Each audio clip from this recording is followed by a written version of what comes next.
Ron Hustvedt. I've been teaching at Salk Middle School for 5 years. It's my 7th year in the school district, and I teach middle school social studies, 6th, 7th, and 8th grade, depending on what year it is. We feel very fortunate to have Ron in our building. He's a talented educator. He has taught 6th, 7th, and 8th grade students within our building.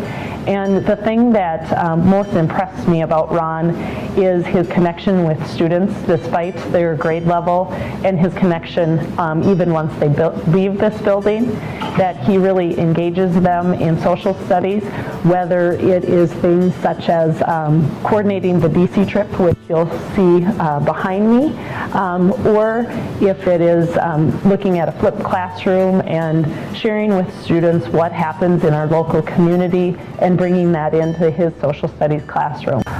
So I think it was back in October 2012, I received a letter. Was it an email or a letter? I think it was both, from Education Minnesota saying that I'd been nominated for Teacher of the Year. And I was like, oh, that's great.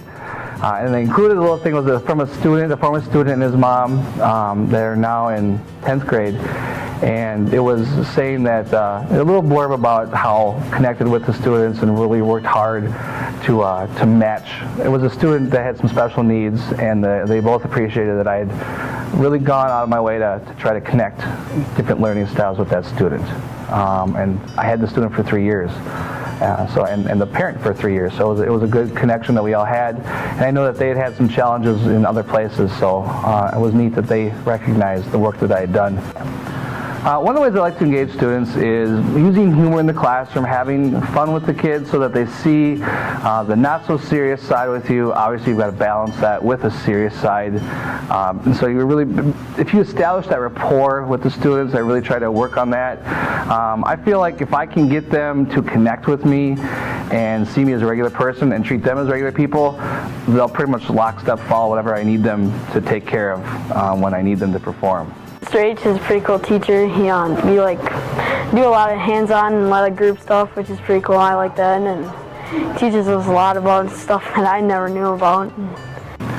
I guess my main goal for my students is to empower them to be the best people that they can be, not just the best students they can be, but learn their role in society, learn their role in the world, see where they fit in.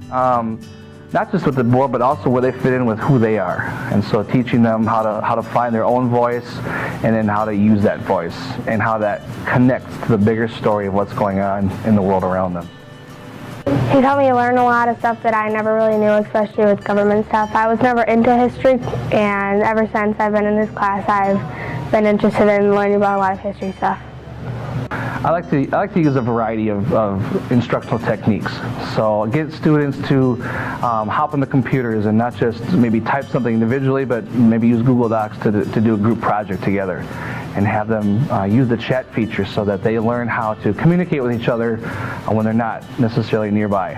We use different technology in the classroom. Besides just pens and papers and books, there's so many different tools out there, online tools that you can have in the classroom that don't require you to be having a computer in front of you at all times. Just mix it up. Do some of the videotaping stuff so students can watch things outside of class, using some of the online sort of things like Edmodo. There's a lot of different tools out there, and I'm not afraid to try different things out. You don't have to necessarily know the ins and outs of everything, because even if you think you know it all, they're going to find some of the holes in it. And it's kind of a neat approach to take it when you're learning it together than when they expect you to be the expert, because they like to play around with things and they like to sort of teach you the different aspects of different tools that can be used. And it's neat to learn from the students as well. They need to see that we can learn with them, not just for them.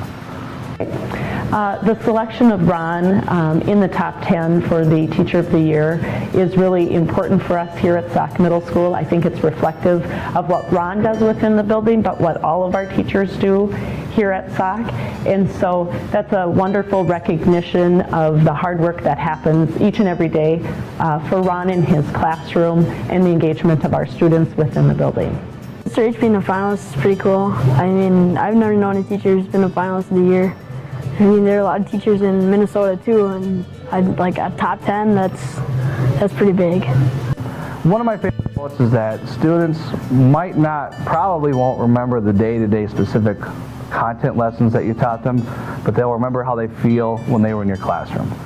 And I want students to remember that they were in a place where they could make mistakes and that they would be learning more from their mistakes than their successes, a place where they were challenged, where they were encouraged to think deeply and scratch the surface, not just be happy with the first answer. I love hearing back from students who say that we learned how to do this in your class. And I know we didn't learn how to do that specific thing that they're talking about, but we learned how to think. We learned how to find the answers on our own. We learned how to search for the deeper meaning. And those are the skills that they're going to take along with them wherever they go. And so they might think that they learned that specific content, but what they learned was the skills behind that content, and they got to do it themselves rather than me do it for them. I set up the process, but I didn't do the learning for them. So they were able to transfer that wherever they go.